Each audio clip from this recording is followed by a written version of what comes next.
Want to make sure that we get things going this morning because the election was this past Tuesday. Congratulations to all the winners. Governor-elect Maura Healey, Lieutenant Governor Kim Driscoll, two first women that ever held the office, the governor's office, Attorney General Andrea Campbell, Bill Galvin, Secretary of State, Deborah Goldberg, who is the Treasurer, Auditor, Diane Diaglio. Happy Veterans Day to all the veterans out here today. We have a very exciting morning today to talk about a brother who's wrote this book that he's been trying to get in here for the last couple of months. And, I really think it's important that we do this on Veterans Day and also talk about America. So America Made Me a Black Man, a memoir by Boyah J. Farah. Let me just read a little bit about this brother because it was very intriguing because, I definitely am really into helping our brothers. It's so important to me as a black man from Mission Hill, grew up in the city of Boston, and actually was one of the first brothers who invited to Somalian community in the 90s at the Mission Hill Community Center. So this is really exciting for me. So a smearing memoir of American racism from a Somali American who survived hardships in his birth, currently owned to experience firsthand and dehumanization of blacks in his adopted land, the United States. No one told me about America. Welcome to Boston Black News. How you doing, Boyah J. Farah? I am doing wonderful. Glad to be here, man. Okay. Well, really. I am so glad my brother Saeed Abdelhareem, he actually told me about you. He said, Ron, you got to interview this brother. The book is, I didn't get a chance to read it, I have to admit, but I skimmed through it. But I can kind of tell you what's in it because of my life as a black man growing up here. So tell us a little bit about yourself, your story, your journey coming to Boston. And we're going to be taking calls too because this is such an important topic for us to dive into. So floor is yours, my man. First of all, I'm happy to be here, really. I am. I mean, I wanted to, this book is, it's a metaphor. Okay. Of love story, of hardship, of what black people go through in this country. I didn't know. I came to this country as a nomad, 15-year-old nomadic kid running away from a war. Wow. What I really know is, what I adopted from my father, and my father's father, is nomadic culture, which puts freedom above everything, including death. And my father prepared me to be free until death. Okay. And then when you come to this country, what they don't tell you is how they treat black people. They really don't tell you that. America is this heaven you're trying to rush into. I remember war started in 1991, January, in Somalia, my birthplace of Mogadishu. And war came like a drifting wind, a drifting hurricane. It just devoured everything. And my mom, a brave black woman, got us out. We walked out of Mogadishu, zigzagged in incredibly horrific, death-defying moments, from refugee to camp to refugee camp, and then we came to the U.S. All of us, I was dreaming to enter the heaven, really? America, really, because America is like the projection. No one really knows the story of what black people go through in this country until you yourself become an African American. Until you get here, you get to learn. You're not really an African American or a black person until you get to drive. You and I know that, or until you get a job, and then you get to know how they treat you. Yeah, that's when I became a real American. Is when I get to drive in the streets of Boston, and I get to drive, suburbs, and got a job, and then I became a drifter. My first teacher about America, about the real America. I write about that in the book. Derek, an African American kid who grew up together. Miss Parker, may she rest in peace. They both dead. So they taught me about America, but I really didn't. Sometimes you watch a movie, you really cannot relate to the movie until you actually experience the same experience. At the time, I was like, you know what? No, America's great. I got to go study. I got to get a master's degree. I did everything. And, what they told me is true. The way America's, Yeah, it's interesting you make that point because you don't often hear that narrative as it relates to immigrants coming to Boston. In particular, we're going to talk about Boston. Yeah. I'm from Boston, so I can talk about Boston, right? And to make a comment that you don't know America, let's say Boston, until you get here, because oftentimes folks will come here and tend to look down on those that are from here. So when you said that, it was like you can't assume and put everything in a bottle. Like everybody thinks the same, does the same, or feel the same, or the narrative is the same. So for you to say that, it's encouraging for me as the diaspora, because we do have our fractions, and that's the reality, and that's in every race, every nationality and so forth. But we're going to talk about black people today. Yeah. So what's in the book? Well, what you just said is how America portrays black people outside of America. What do you mean by that? When I'm sitting in Somalia, in Mogadishu, in Kenya, in Nigeria, when I'm looking at black people in the prism of media, I'm looking at what? Thugs, lazy people, and those images stays with you as you come to the United States of America. So they actually portray us that way. Indeed, and I write about that in the book in a very brave and African soul. The way I write is the way I talk. I don't, I'm only afraid of God. So that is the way African Americans or black people are portrayed. And as a child, that's what you consume when you get here. I remember the third day in America, I took a bus from Bedford to Lexington, 62 bus, I still remember. 2 African Americans came on, and I'm looking at them like, they should be afraid of me, a refugee kid, extremely skinny, don't have good clothes. But what's inside my head is what America put that in me. Wow. Sitting in Africa. But the longer you stay here, the more you understand. Not understand, you become that person you're afraid of. Explain. Because now I go to the malls, right? And when I pick up something, sometimes if they forget the tag, what am I thinking about? I'm a black man, they're going to arrest me. Right. So I'm watching cameras, I'm watching people. I'm always conscious that I'm black everywhere I go, particularly in the malls. So that I myself became that individual that I was afraid of. Wow. And that's not something that belongs to us. It belongs to others. They fed us. Right. With that information, and I write about that. And looking at my life, I came to this country as a nomadic person, completely free, and now, I'm that individual that you just talk about. I'm a black man living in America, and I have to be conscious of where I am. Survival is the word that I think about, not thrival. Right. As we all know it. Right. So, what are the challenges? We know that as a black man, it's a challenge in itself, being in America, being in Boston, being, any other country, state. Yes. Right. But what are the challenges that you see, or how have people received this book, first of all? And what has been your audience? I really never thought about audience when I was writing. I wrote this book in honor of all the people that passed away. I wanted to honor the dead, and I wanted to honor those who taught me. I wanted to look at America as my subject. So I wrote this book for therapy, but the reaction I'm getting is because I wanted to channel the energy that America gave me. How they treat me as a black man. What am I going to do? I'm a nomad, so I had to channel that into the language and tell America, black people love you. Reciprocate the love. That's the message of the book. But the way the reaction that I'm getting love from African Americans, from black people globally. Interesting. I'm getting a lot of, I'm also getting a lot of love from white people who look at the reality of America, because what I write about is not hate. What I write about is what I witnessed this. I witnessed to what I wrote about, and the book does not say I hate America. The book says America is beautiful. Black people are not going away. We're part of this country. Please reciprocate the love. I'm getting a lot of love from African Americans, emails that are saying, you remind me of this and you remind me of that. And it's wonderful. It's wonderful. I really want those who have the similar experience that I did in America, working as an educator, and the way I've been treated all over.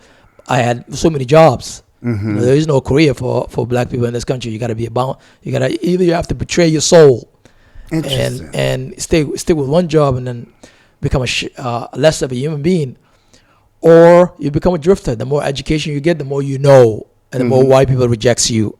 Right. That's what I've seen, and I wanted to turn that into literature and let white people know that this country belongs to all of us, not just some. Well, when I'm listening to you talk, and it's very bold of you. Thank you very much. To be courageous enough to be able to speak your truth or our truth, right? Yes. And so, but I still, during the George Floyd era, when everyone finally got so-called woke. Yes. And many of us have experienced that. Yeah. Black men, whether it's racial profiling, as you mentioned, driving while black, walking while black, talking while black, shopping while black, just being black, right? Yeah. And so, how has your white audiences? Now, you say you've received some love. Yes. Have you seen this book being a way to teach, not just white people, but also within the diaspora? Well, because of the point I made earlier, Yeah. in reference to what is being taught, Yeah. folks that come from other countries, other lands, Yeah. they come here and they look down on us because that's what's been taught, right? Yes. But what about white folks? Is it receptive? Is there resistance, rejection, or is it, you have your liberal whites, the progressive whites that, until you say something that they don't like. It's not an easy thing for one to look at truth. Right. Those who are truth tellers don't live or don't survive or don't hold a job. Yeah, you think about Dr. King. we Everybody know that. celebrate him, but Yeah. they treated him like what, right? Exactly. So I don't expect this book to just shoot up to #1 right away. It's going to take time for the book to go around and people to accept the reality of America. Right. But those who really genuinely love, I think Malcolm X loved America. He really did, because you can see his words outlived them. I think Martin Luther King loved America. Right. You can see his words outlived them. I think when literature is supposed to do that. I'm not.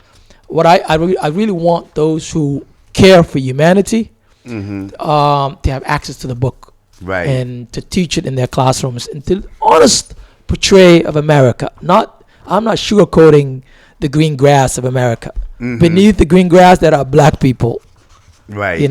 I write about black people when I came to this country in 1993.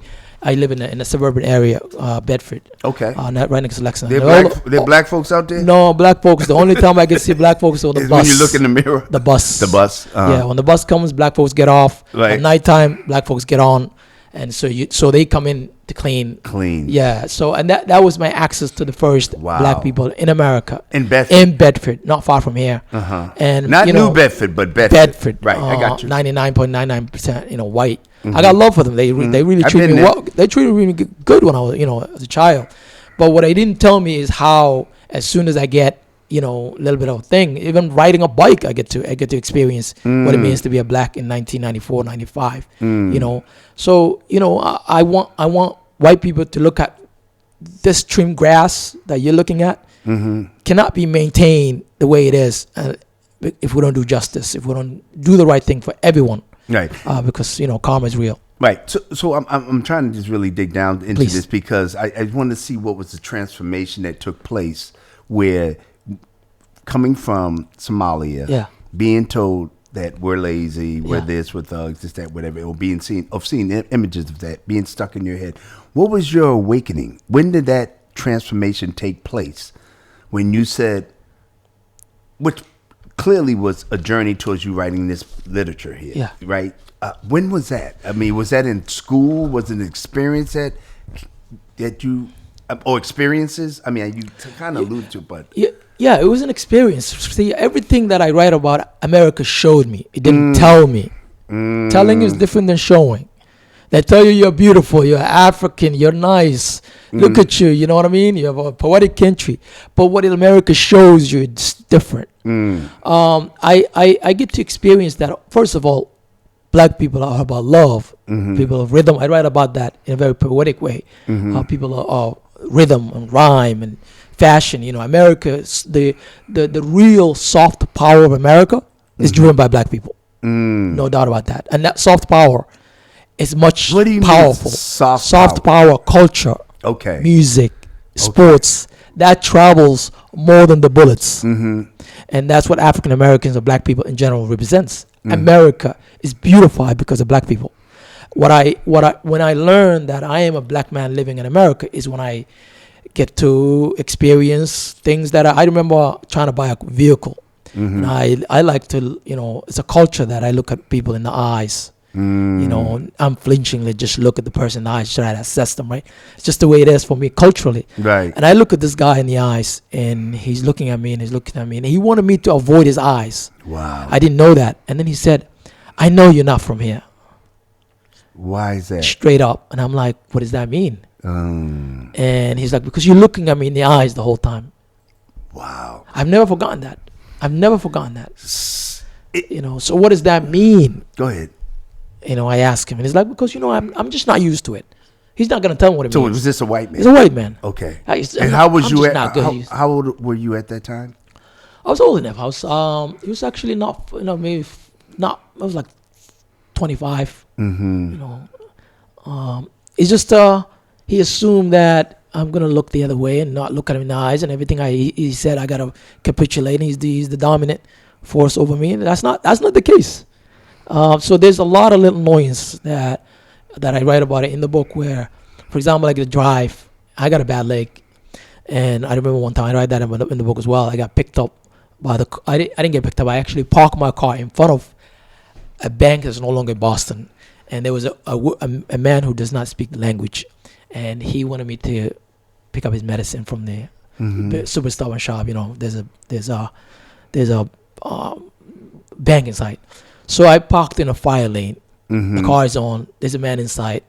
Pick up his medicine. Came back. There's a white cop. And I'm like, I'm going to get a ticket, man. And I'm like, I'm sorry, man. I got to get out of here. I'll be out of here. He's like, no. You did something at the bank. Wow. And I'm like, no, I didn't. Yes, you did. So I was like, okay. I don't want to get arrested. And my mom told me never avoid getting arrested. You're the first son in the family. You cannot do anything. That's it. If you do something, I will curse you. Right. And African mom trying to survive in America is tough. With so many kids. So I simply asked the guy, take me to the bank. So he took me to the bank, and I stand in front of inside the office at the bank. And a lady came out, and she said, he asked her, is this the guy who did something? I was like, the woman said yes. So my heart dropped. I feel like I'm gonna go to prison for something I didn't do. Right. So I start sweating. I was like, I got a bad leg. Look at me, don't, please. It's not me. So I'm doing all these things, reacting. Another lady came out, and she said, it is not him. So you would think the cop would leave me alone. He followed me to my car, and he said, who else was driving this car? That car is a car. The first car? It's a car I loved. I wouldn't let nobody touch that car. That was my first car. Right. I hooked it up. Tupac was playing, 90s generation. It was beautiful, you know what I mean? I loved it. So he was like, I want to know, do you have a brother? Who else was driving the car? That's what he's asking me. So, that's when I lost it. And I call him a racist, and I call him all kind of, wrote down his name, all kind of things. And then I back off. As soon as the word racist, he backed off. But that's exactly what he was. And then I went home and called different attorneys to ask them. You know what they asked me? They basically says, are you calling us for prison? No. He said, it happens so frequently. Get used to it. Wow. That's what the lawyers that I called told me to. So all these things happened to me, from college, from driving, getting a job. Life is not an easy thing in America for black men. How, as a black man, and how have you been able to deal with some of these issues as it relates to being a victim of racism? It has been. I try. I really try. Derek, whom I write about, tells me that, America is gonna break you down, man. It doesn't matter how strong you are. I know you've seen war. I know you've seen all kind of things. I know you're strong, but it's gonna break you down. And it did break me down. That's the reason why I wrote the book. I actually escaped to Africa in 2017, and start writing enormously. I pull all my energy into writing to tell the story of what I have seen. It will break you down if you don't know what's to come. And I think we should get young people exposed to what America is, and actually You can dance, you can write a poem. You got to know America, because when you graduate from college and you try to get a job, that's what awaits you. And it can break you down. You can't feed your children, you can't get an apartment because you're educated. You're getting fired from one job to the next. It's not an easy thing, man. It's not an easy thing. It's a very, very difficult thing. And I tried and tried and tried and tried. I tried to project love. Remember, I survived war. Right. America is my adopted country. I have enormous love for America. No one loves America more than me, I think, because I came from war. And for me to write this book, highly unlikely. Also, for me to write this book is highly likely. America is a contradictory country. When you say war, yeah, because yeah, folks say a lot of things. Yeah, I want to see when you talk about something. Yeah, what was like something in the war that you remember? I'm the first son in my family. Uh-huh. I can tell you one instant, like the happiest day when I was there, and the saddest day happened in the same day. I wanted to protect my mom and 5 younger siblings. I was 14 years old enough to fight. Every people were dying of bullets. And you actually seen it. I've seen it. I've seen people getting shot in front of me. Wow. The happiest day I remember was a cousin told me that, who was a fighter, told me that you got to protect the family, man. You're not a child. You're a grown man. Tomorrow at 8 a.m. be at this place. I'm going to give you an AK-47, and I'm going to give you some dates. Take the dates to the family. The AK is yours. Fight. I didn't sleep that night because I really wanted to protect my family. And so in the morning, I walked to that place, and I sat there and waited for him. Well, my joy of getting that gun was replaced by his own death. His boys came to me and says, your cousin didn't make it. Wow. That, thinking about back, in retrospect, that has been a blessing. Because, I didn't, what if I get that gun at 14 years old? It would have been a disaster. So I've seen, when I write about that in the book, I've seen, glory of war, what it means to go to war and die, and so many people died in front of me. But the claim that I make in the book is war, when I compare it to racism is 10 times worse. And I say that because racism is generational. War is not. My father participated in the war. He's gone. He's dead. He lives in the land in the galaxy of the dead. We're all gonna go there. War is temporary, but racism is generational. Your children see you struggle. They will struggle. Their kids will struggle. It keeps them going and going and going. Where war happens, Vietnam War happened. White people didn't, or black people that fight didn't really inherit that. But racism is generational. You're gonna pass that to your kids. Trauma of racism is generational, and that's what I'm afraid of. That. Wouldn't you say war or racism is a spirit? Yes, it's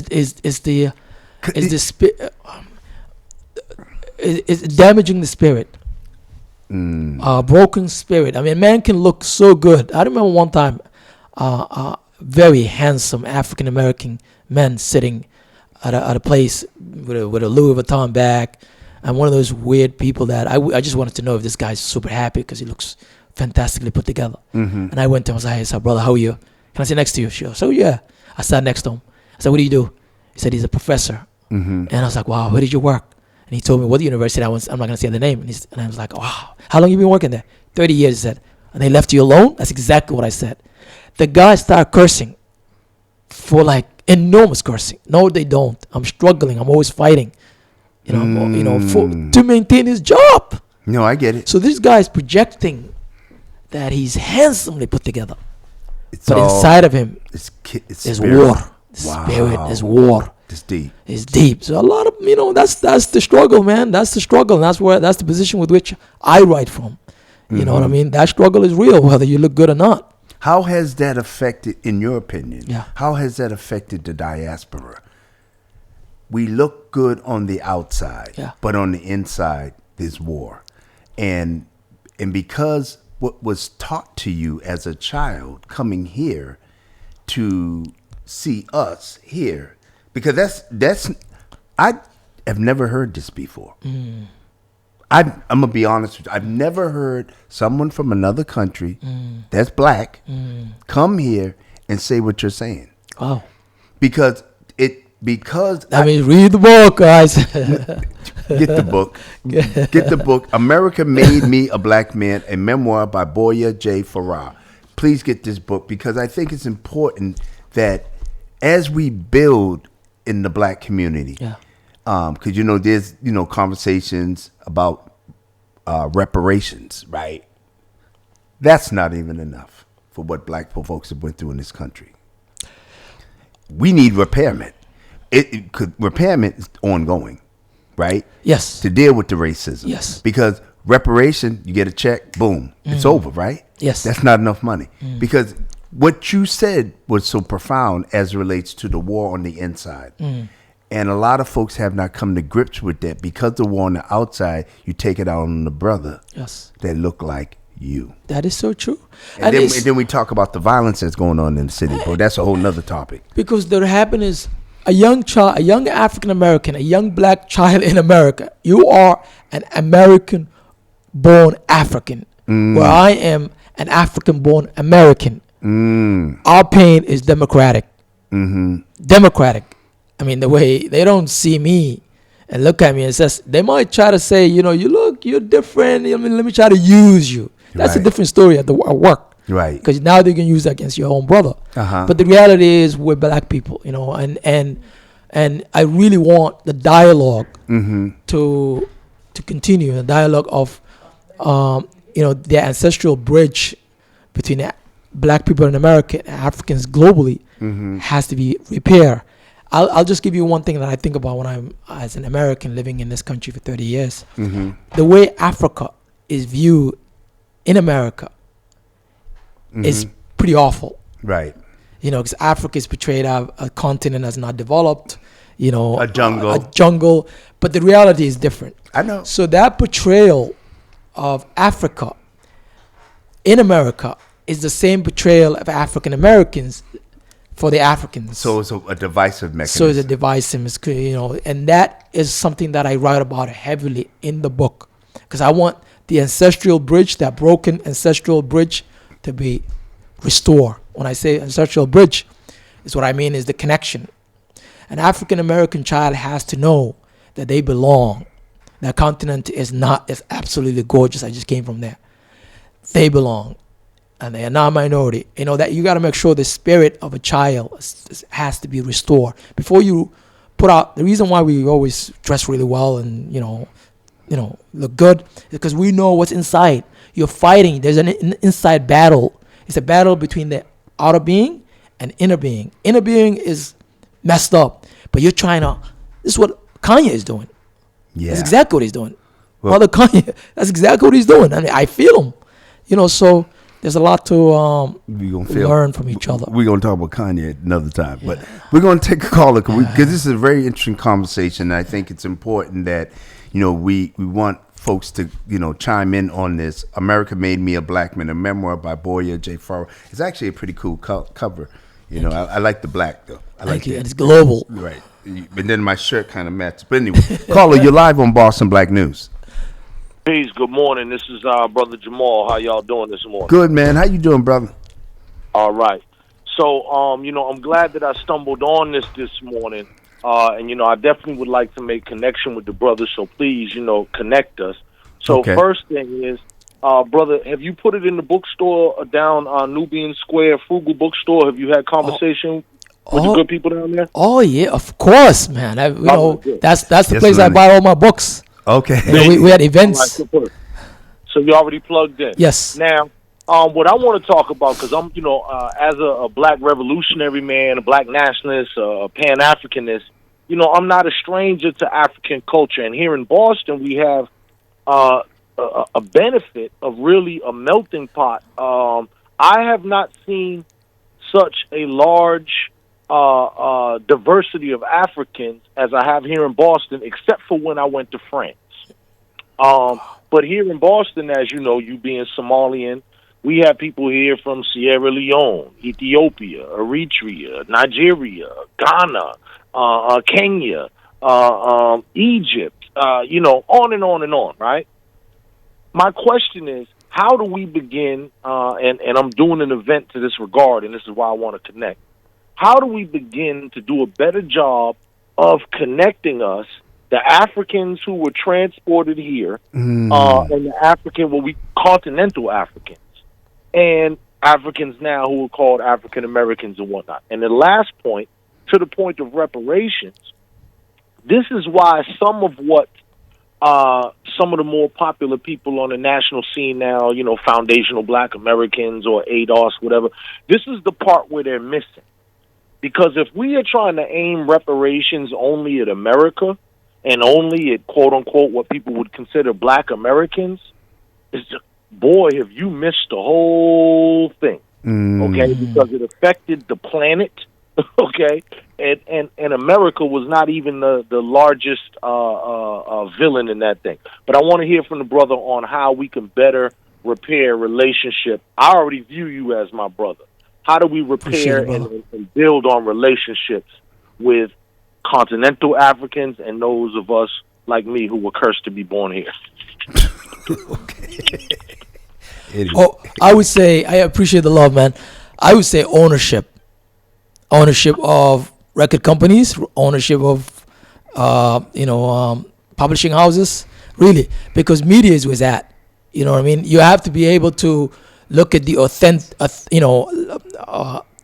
literature that celebrates Black culture, the recognition of how the soft power of America is Black people. America has to be recognize that. Black people have to own their own destiny, at least part of it. And we got to teach our kids that they belong. They're not, that Africa is absolutely beautiful. And there's got to be escape from, metaphorically, the nightmare. Because if you stay in the hood and you don't get out, you don't get to see anything else. You just see nothing but troubles. And what do you project? What kind of image? What kind of, how do you look at the world? You look at the world through the prism of your own neighborhood, where you at, your own block. And we got to get out of the block and think global. Act local. What do they say? Act local, think global. Globally, right. That has to apply to us. Yeah. We have more power than where we at. Yeah. And if we coalesce, we can do a lot of good things. Yeah, I'm glad you're on the phone, Brother Jamal, because, you're from here, I'm from here, and earlier in this broadcast, I'd asked the question to the brother. Yeah. Well, actually, I mentioned to the brother, I said, I've never heard that narrative in reference to folks coming here and what you had told me about what they talk about us and what they say about the images. Have you ever heard that, Jamal? Yes. I mean, once again, as a Pan-Africanist and, like growing up, I mean, African people, No. Maybe I didn't ask the question. Maybe as far as like complimenting blacks. Well, yeah, that's what I'm saying. Okay. Yeah. I didn't really experience a whole bunch of if anything, really, I experienced it the other way where, quote unquote, African Americans or Black Americans was really hard on our African brothers and sisters and our Haitians and our Jamaicans too, right? Calling them all sorts of, And I've seen that. All that type of stuff, right? And to call somebody an African at one point was an insult. Now, see, once again, I didn't take it as an insult because I knew early on what my history was, and right? Give thanks for all the people that I was surrounded by. But to the brother, one thing that happens and what we talk about in our revolutionary circles is that, like, America is a disease. So that America goes out and infects people. So now you got people in Africa wearing, T-shirts or whatever, some hip-hop stuff, or they say a nigger over there, pardon me, the N-word over there and whatnot. And now when some of those folks actually come to America, they are being infected. A lot of y'all Africans from abroad come here, go to school, become pharmacists, accountants, lawyers, the whole gamut, and do wonderful. Some also, though, come here and get caught up in the very same madness that we as quote-unquote Black Americans are caught up in. And I can only give the example with, it was, very tragic to me to see what was happening actually with some of the Somali youth right around the RCC area, Right. and in that area who were like, beginning to gang bang and whatnot. And I was like, what? But it's a sad thing. And what we say in revolutionary circles is the same rabid dog that bit me, bit you too. And it's I love Tupac, right? I grew up with Tupac, listening to Tupac Shakur, and from the 90s generation, Mobb Deep, Dead Press, all these things. I used to love 112, whatever, Bad Boys. That's my generation. When you come to this country, who are you going to emulate, really? You know what I mean? The culture, black culture, that's what you're going to emulate. So these kids that when they come here and they listen to hip hop, and if you don't own the words of hip hop, right, then the words will break down. The social breakdown starts with words. Mm-hmm. You own the words, you own the ritual, you own the culture. Mm-hmm. That's exactly okay. It goes from words, to ritual, to culture.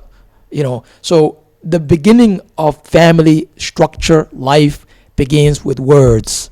We don't own the words. Someone else regulates the words. Someone else owns you. Okay. There will be a social breakdown in your family while you're present. Right. We have another call on the line. Brother Jamal, you're welcome to stay on. Caller, you're live on Boston. Go ahead. Let me just leave with this. Okay. Because the brother mentioned Tupac. Just really good news I got last night. Okay. His stepfather, or his father, Mutulu Shakur, former Black Panther, who's been a political prisoner, locked up since like 1986. They finally granted this man parole. He's not in the best of health, but he's coming home soon. So, freedom for Mutulu Shakur, free all the political prisoners, free them all. Thank you, brother. Thank you. Caller, you're live on Boston Black News. Good morning. I just have a question for your guest. My question is, what's the name of the book, and what does he want his audience to take away from reading that book? Beautiful. The book is global. It's everywhere. Every bookstore there is. Pick it up from a frugal bookstore in Delhi. And what I really want, I want restoration of the spirit, of the soul. Sometime inside of you. America broke me. And I never thought anything can break me after I've seen what I've seen. I've seen war. I've seen layers of tragedies. I've been in a refugee camp. I've watched a man stoned to death in front of me. And the only thing I remember from that man is the ear. The ear was twitching as I walked away. The ear didn't die. For me to come from that kind of stuff and come here and looking in America as, heaven, to be a doctor, I want to be anything I want, And for me America to break me down, America, it breaks down many, many, many, many black souls. And I really want black people to have that hope and to have restoration of manhood. And I want white people to look at themselves in the mirror reading this book and says, we've been wrong. Let's include the 13% of the population in America. I don't think America included black people in their American experience. And it's about time. All right, thanks. Thank you. 617-282-0685. We're taking calls from you, the community, to talk to our brother Boyah J. Farah. He is the author of America Made Me a Black Man, a memoir. Boyah J. Farah. Make sure you get a copy of this. It's important. This has been very encouraging conversation in reference to the bringing of the diaspora. Thank you. I have always been one to welcome my brothers from other lands. Right. Appreciate it. And because we were in that land, but was brought here against our will, and that whole dynamic about how do we label ourselves African American? Because there's been a lot of confusion as far as identity for black people in Boston. And I'm going to say Boston because I ain't going to talk about Milton because I moved back. Yeah. Okay. So anyway, yeah, that's right. but what I'm saying is that we've been called Negro, the other N word, African American, black, people of color, many terms that you get to a point where you don't know unless you know. What is your response to that when I say that to you? Black, Negro, the other N word, the person of color. What's the other one? It's another word that they've labeled us as African. Some. When I say that to you, what is your response to that? for someone who have come from Somalia? Well, I think we get to define who we are. We don't let others define us. When you and I travel to Nairobi, and I don't call your name, they're gonna respect you as a black man, as a human being first, before anything else. We are human beings before anything else, equal to the white man or higher. I'm sounding like Malcolm X. I adore Malcolm X, but I have no hate for no one. But what I'm saying is, black people were in this earth before white people. And I don't understand how they give us labels and give us names and says this is who you are. No, we get to define who we are. We came from we have a rich history, and that history cannot be isolated from the African American community in this country. It cannot be isolated from our children in this country. It cannot. That is a crime. Because what happens when you lose connection to your past, part of you dies. Right. When part of you dies, then you're a dead man walking. You kill your own brother. Why do you kill your own brother? Because your soul is dead, spiritual. The spirit dies. That's why you see black kids killing other black kids, because their spirit died. They take away your humanity.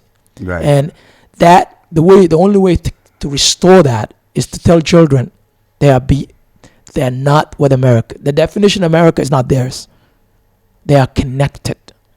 They have deeper connection. And that's the very reason why I wrote this book, really, to make the connection that we belong. We're not the labeling. Right. I want to circle back what you had said Please earlier around the white man who said, "You're not from here." Yeah.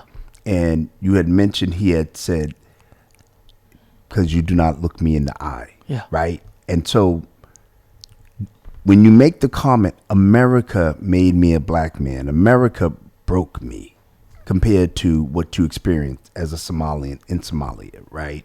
And during slavery, you couldn't look white men or white women in the eye. So that same spirit may have been carried on. My question to you, what has spirituality, how has that played a role in your life, in your journey? It really it attempted to alter my spirit, that spirit of freedom. Meaning that I was becoming somebody who's below white Americans, little by little, because America doesn't really tell you, it shows you. It shows you again and again. And then at the end, if you want to continue to earn, continue to have an apartment, then you have to capitulate the system and says, okay, I don't see. I remember one time walking down at the job, black folks were actually write that in the book. Black folks were gathering, like 3 or 4, gathering to just talking. And another guy walks by, another, senior black guy, and he said, you know what they say about black people talking, like, getting together? I never understood that. Right. So I asked my friend and says, what is that? Because he said, if 2 black people get together or 3 black people get together at work and talking, white people will always think that they are talking about them. So you're not supposed to do that. Right. You're supposed to sit alone or say hello to your brother and just walk away. That's something that I didn't know. That is something I get to know little things that you're expected, but they don't tell you, but they show you, and this is something that I want to 100% resist over my dead body. Resist. I wanted to free my language and free my spirit and free my rituals and culture. And of course, I paid a price for that in terms of, becoming who I wanted to become. I have a master's degree. I did my best to try to be something, but I just cannot capitulate to less of a human being. That's not going to happen. America Made Me a Black Man. How did you come up with that title? I look at America as it was like me and my agent came up with that name, but I wanted to look at America as a subject and write this book. Actually, I was writing it for myself, but it was another book that I was writing called "Sun Carry My Blood," which is the, like 1,200 pages kind of thing. I wanted to be a madman, like a writer. And so I was writing that on the side for America and what America did to me and what, how it attempted to destroy me. So, my agent asked me, hey, what are you writing about America? I want to know what you think about America. And I said, America made me a black man. And what does that mean? Metaphorically, America wanted to subjugate all black people and make them less of a human being. If you're successful because they made you successful and they're watching you. You step out of line, they're gonna destroy you. That's just exactly what happens in America. Yeah. Let me read a passage that you have on the back cover here. It says, my father never said anything to me about the color of my skin. Now I was on course to make him proud. I spent many hours in the library lost in books. The bitter irony I was now forced to confront was that my father's deathbed wished that I became educated, become a physician, couldn't turn out to be dangerous. These people who thought they were white, who believed without questioning certain facts about people of color, who carried their privilege unconsciously or not, deep inside them, they were putting my body in danger. How could my father have known anything all about that? I mean, that's real. My dad was a revolutionary man. He treated me like in America you say horrible, but I think he was preparing me for life. Boys are treated in Somalia differently than girls. Girls are treated to be mothers, love. So one day become a good mother. Nurturers. Boys are treated harsh. So one day they look at their enemy in the eyes and destroy them. Spirit of fighting. So my father, at the time I actually didn't like the way he was treating me because I was a little man in the making, and he was looking at me and say, hey, you're a man. What I mean? This world is not going to be easy for you. You got to be strong. And but what he was preparing me for was America. Was life in the war, life in a refugee camp, the struggle, which is much more painful, of what it means to be a black man in America. That's what he was preparing me for. Wow. Now I appreciate that. My father, in 1989, he died. God bless the dead. But now I appreciate a lot more of what he did for me. Even if he didn't beat me, he was preparing me. If he yelled at me, he was preparing me. Life prepared me for this, I think. What words of encouragement would you give a young black boy? You belong. And it's not expensive to visit Africa, the motherland, because what it's going to do for you is it's going to restore piece of you. A piece of you that America took, it will restore. Because when you get there, and Africa is not jungle, is not lions. My brother went there, he didn't even come back. He lives in Nairobi now. And this kid grew up here, just an African American kid, does not know anything about Africa. He visited one time, and that time never came back. Right. You know what I mean? And that tells you something. What do you think would prompt me to write a book about America like this? Really, I wanted to write beautiful book about America. America is my adopted country. It saved me from war, but it also made me experience what it means to be a black man in America. Just incredibly powerful. So how can people get the book? Frugal Bookstore in Roxbury, number 1. All right, that's right in Nubian Square. Nubian Square. You can also pick it up from anywhere. It's a book. This book is actually global. It's in Canada. It's in Europe. You can get it from Target. You can get it from Walmart, Amazon, UK. It's a global book, and I wanna, and it's wonderful. I want you guys to read it and look me up on social media and say, hey, tell me what you think about it. Yeah, I'm going to read it. I'm going to definitely read it. I appreciate it. And we want you to sign it too. I appreciate it. We definitely want you to read. Make sure you get your book. Sure. America Made Me a Black Man, a memoir by Boyah J. Farah. Again, I just want to thank all the veterans that have served this country. Thank all the people that are out there celebrating Veterans Day. We do love America. We do. But sometimes America may not love us back. But hang in there, hold on. God is with you. Be strong and stay black. 617-282-0685. Boston Black News, www.bostonblacknews.com. Make sure you visit us every Friday from 8 to 12 noon, Boston Black News. We want to make sure you continue to support our efforts here. Cash App BPR TV. You know, I've been out for a little while. Got to get that back on. We got to make sure we keep these lights on, y'all. So y'all make sure y'all can send your donation, those that want to really support, you know, the broadcast, so that we can continue to bring the news to all of the followers, 30 plus media outlets, to be able to continue to help our community become educated and stay black. Again, it's been a pleasure. We will be having another broadcast coming up. Be right back. Thank you. Thank you. Go ahead.